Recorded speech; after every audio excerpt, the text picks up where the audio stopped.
नमस्कार दोस्तों, मैं हूं आपके साथ साक्षी और आप देख रहे हैं नेक्स्ट 9 लाइव।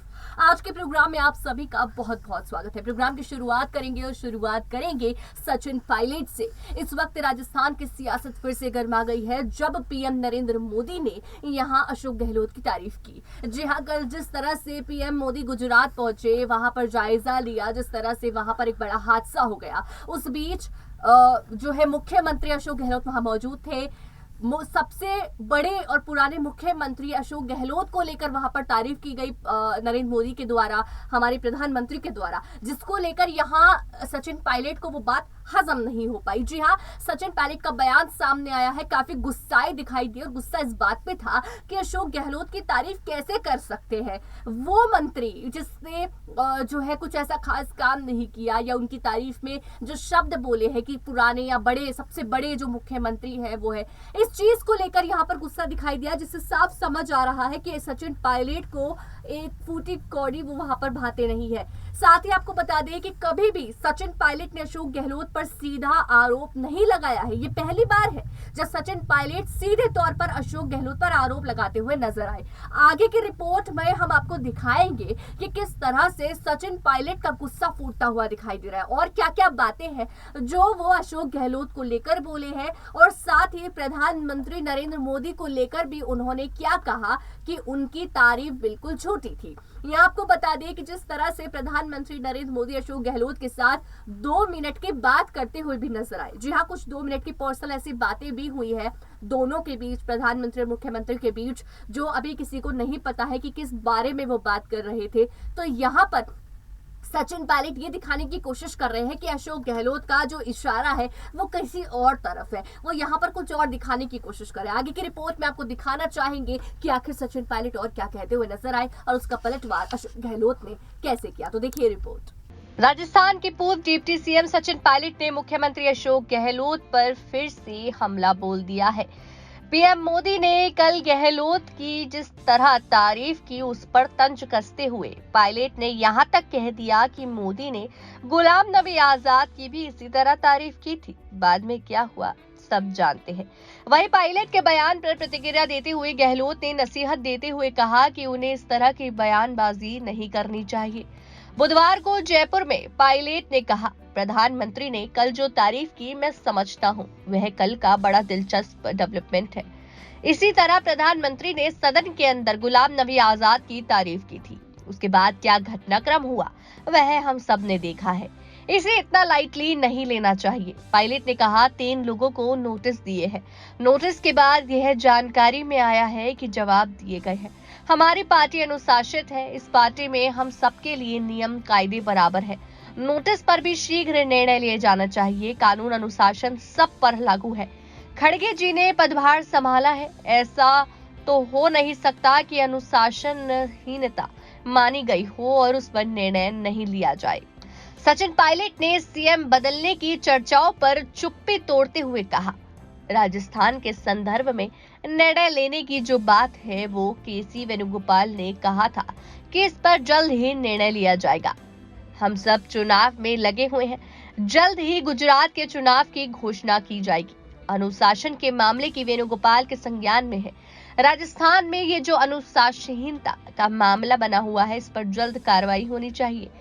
पायलट ने कहा, किसको किस पद पर बैठाना है, क्या जिम्मेदारी देनी है, इसका निर्णय भी एआईसीसी लेगी। चुनाव में केवल 13 महीने का समय बचा है। जो भी निर्णय लेने हैं, कदम उठाने हैं, वह कार्रवाई विधायक दल की बैठक के तौर पर भी नहीं हो सकी थी। विधायक दल की बैठक के तौर पर नहीं हुई, लेकिन चुनाव चल रहे हैं। इम्पोर्टेंट चुनाव है, दोनों राज्यों में हम जीत हासिल कर रहे हैं। इस बयान पर अलवर में गहलोत ने पायलट को नसीहत दे दी। उन्होंने कहा कि इस तरह के बयान नहीं देने चाहिए। संगठन महामंत्री केसी वेणुगोपाल ने एडवाइजरी जारी कर कहा था कि बयानबाजी ना करें। अभी हमारा फोकस महंगाई, हिंसा, तनाव जैसे मुद्दों पर केंद्र सरकार पर दबाव बनाने का होना चाहिए। हमारा ध्येय यही है कि अगली बार हम राजस्थान में सरकार बनाए। कल बांसवाड़ा में मानगढ़ धाम में हुई सभा में सीएम गहलोत और पीएम मोदी ने मंच साझा किया। पीएम मोदी ने कल सीएम गहलोत को मुख्यमंत्री के सीनियर बताते हुए तरह से तारीफ भी की। सीएम गहलोत और पीएम मोदी ने कल मानगढ़ में करीब 10 मिनट तक अकेले में चर्चा भी की। पीएम मोदी ने कहा था, अशोक जी हमारे सबसे सीनियर मुख्यमंत्री हैं, हम साथ काम कर चुके हैं। सचिन पायलट ने अशोक गहलोत पर पहली बार सीधा अटैक किया है। अब तक पायलट समर्थक की गहलोत खेमे को घेरते रहे। आज पहली बार सचिन पायलट ने उनकी तुलना गुलाम नबी आजाद से कर दी। सचिन पायलट के इस बयान से यह साफ हो गया कि कांग्रेस में अब खींचतान और बढ़ेगी। यह बयान ऐसे वक्त आई है जब सियासी बवाल के जिम्मेदार नेताओं के खिलाफ एक्शन का इंतजार है। सचिन पायलट के बयान की सियासी हलकों में खूब चर्चाएं हो रही हैं। गहलोत पर सीधा हमला करने के बाद अब बयानबाजी का दौर तेज हो गया। राजनीति जानकारों का मानना है कि सचिन पायलट के बयान के पीछे बड़ी सियासी वजह हो सकती है। राजस्थान में सत्ता संगठन में होने वाले बदलावों को लेकर इस बयान को अहम माना जा रहा है। अब तक चुप रहे पायलट का सीधा सीएम पर अटैक के पीछे दो वजह मानी जा रही है। पहली, उन्हें हाईकमान से बड़ी जिम्मेदारी मिलने का इशारा हो, और दूसरी, वे प्रेशर पॉलिटिक्स का सहारा ले रहे हैं। सचिन पायलट समर्थक ग्रामीण विकास राज्य मंत्री राजेंद्र गुना ने सीएम अशोक गहलोत और उनके समर्थकों के खिलाफ फिर मोर्चा खोल दिया।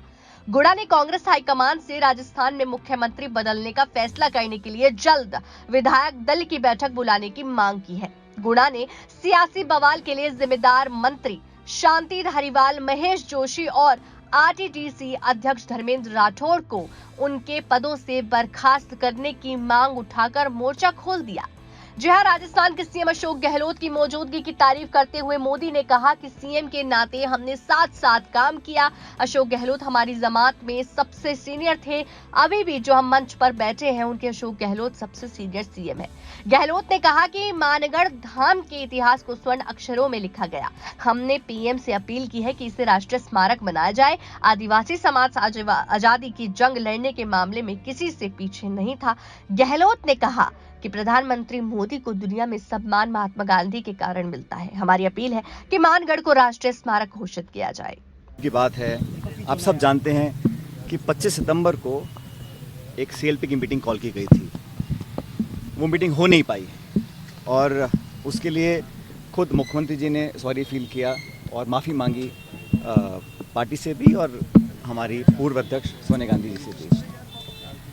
उसके बाद जो ऑब्जर्वर्स यहाँ पर आए थे, माखन जी और खड़गे साहब, उन दोनों ने भी उसको बहुत गंभीरता से लिया और उस सब का संज्ञान लेने के बाद एआईसीसी ने इसको एक इनडिसिप्लिन का मामला माना और फिर 3 लोगों को नोटिस दिया गया। नोटिस देने के बाद ये जानकारी में आया है कि उसके जवाब दिए गए हैं। लेकिन मैं ऐसा मानता हूँ कि कांग्रेस एक पुरानी पार्टी है, अनुशासित पार्टी है और इस पार्टी में सबके लिए रूल्स, नियम, कायदे कानून बराबर होते हैं। तो जो इंडिसिप्लिन अगर किया गया है, उसके जवाब मांगे गए हैं, जवाब दिया गया है, तो उस पर भी शीघ्र निर्णय लिया जाना चाहिए। वो इसलिए कोई व्यक्ति कितना बड़ा हो, लेकिन कानून, डिसिप्लिन, अनुशासन पार्टी का सब पे लागू होता है। तो मुझे विश्वास है कि खड़गे साहब, क्योंकि अभी वो नए अध्यक्ष बने हैं, पदभार संभाला है और जल्द इस पर निर्णय लेंगे, क्योंकि ऐसा तो हो नहीं सकता कि इंडिसिप्लिन माना गया, नोटिस दिया गया, जवाब मांगा गया और उसके बाद कोई भी निर्णय ना लिया जाए। निर्णय लिया जाएगा और जल्द लिया जाएगा, मैं ऐसा मानता हूँ। और जहाँ तक राजस्थान के संदर्भ में जो निर्णय लेने की बात है, उसका खुद वेणुगोपाल जी, जो हमारे संगठन के महामंत्री हैं एआईसीसी के, उन्होंने भी कहा था कि बहुत जल्द इस पर निर्णय लिया जाएगा कि अब भविष्य में क्या करना है। तो मुझे लगता है क्योंकि हम सब चुनाव में लगे हुए हैं हिमाचल में, और मैं समझता हूँ किसी भी दिन गुजरात के चुनाव की घोषणा हो जाएगी, तो चुनाव भी हम लोग पूरी तैयारी से लड़ रहे हैं और दोनों राज्यों में सरकार हम लोग बनाएंगे। जहाँ तक अनुशासनहीनता पर कार्रवाई करने की बात है, उसका पूरा संज्ञान वेणुगोपाल जी के, एंटनी साहब के, खड़गे जी के और माखन जी के संज्ञान में है। उस पर भी जल्द कार्रवाई होगी और राजस्थान में भी जो ये इंडिसीजन का जो माहौल बना हुआ है, उसको भी समाप्त करने का मुझे लगता है समय आ गया और बहुत जल्द पार्टी इस पर कार्रवाई करेगी। सर, बैठक होनी चाहिए सर, आपको लगता है? क्योंकि